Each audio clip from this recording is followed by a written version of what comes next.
नमस्कार, आप देख रहे हैं वी टाइम न्यूज। बढ़ते हैं झारखंड की खबरों की ओर।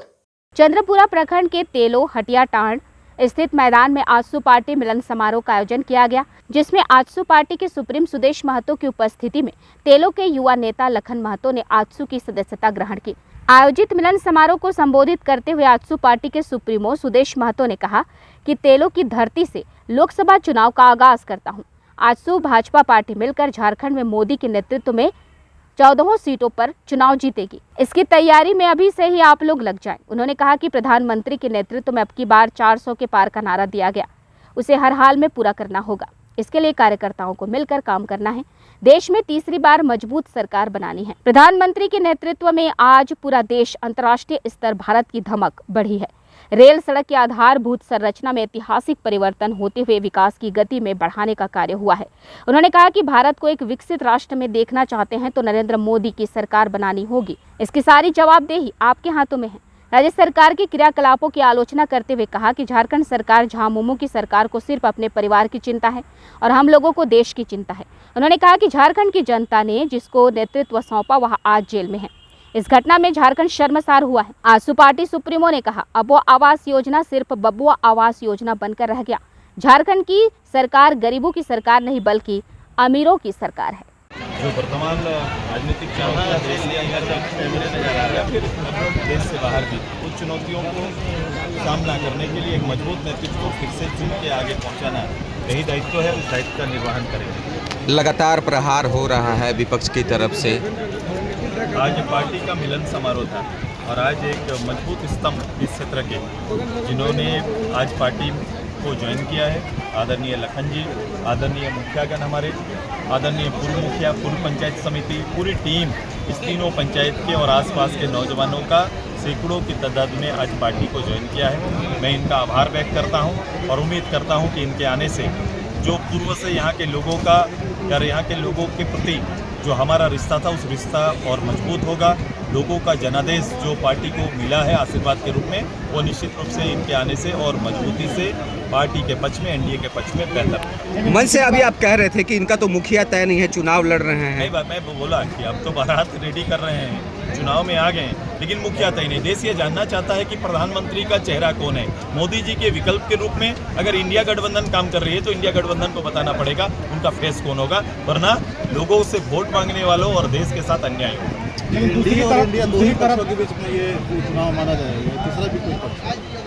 ये दो धारी विचार में देश है और दो विचार में ही होना है, दो विचार ही आना है। या तो आप इंडिया पक्ष में रहेंगे या फिर आपको एनडीए के पक्ष में खड़ा होना पड़ेगा। ये पूरा देश के अंदर में यही दो विचारों का लड़ाई है।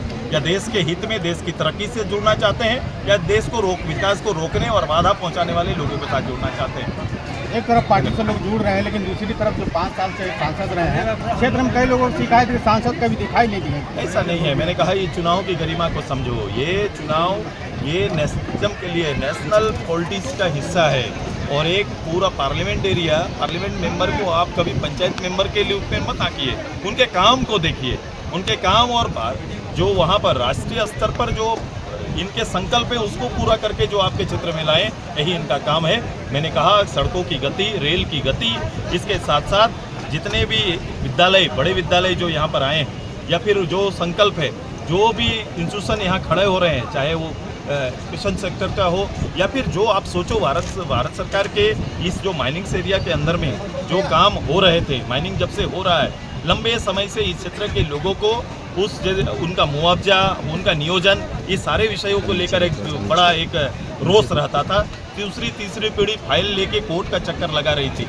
आज कम से कम इनके नेतृत्व में भारत सरकार के बने वो जो कोल बेल्ट में और कोल बेरिंग एक्ट का जो था उसका ही एक प्रारूप को नीचे उतारने का काम किए हैं चंद्र प्रकाश चौधरी जी ने। मैं तो इनको धन्यवाद देता हूं कि लोग पार्लियामेंट में जाते हैं, पार्लियामेंट में अपनी शोभा बढ़ाते हैं, लेकिन आपने ऐसे कानून को यहाँ उतारकर पूरे कोयलांचल के लिए एक बड़ा काम किया है। ये चिंताजनक है। मतदान प्रतिशत, चूँकि हम जिस सीजन में हम वोट कराते हैं, भारत के अंदर में आज चुनाव होता है, वो गर्म सीजन रहता है और अभी लू वगैरह का काफ़ी अलर्ट जारी हो रहा है। तो ऐसे में लोग मतदान केंद्र में जाने में कहीं ना कहीं बाधा पहुंचती है।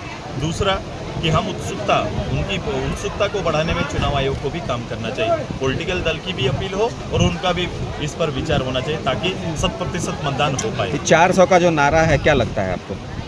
सुना रहा है एक आंकड़ा है, पिछली बार जहां गए थे उससे आगे का सोचा गया है। पिछली बार जो जनादेश हमें प्राप्त हुआ था एनडीए को, उससे ऊपर हम लोगों ने तय किया है कि देश भर में 400 का आंकड़ा को पार करें और उसी में काम करना है। इस राज्य के परिप्रेक्ष्य में हमारा दायित्व बनता है कि पिछले बार 12 सीट थे और टोटल 14 सीटें हैं, 2 सीट का अंतर रह गया। अब 2 सीट में जीत के हम 14 के 14 दें ताकि वो 400 के आंकड़ा में हमारी भूमिका रहे।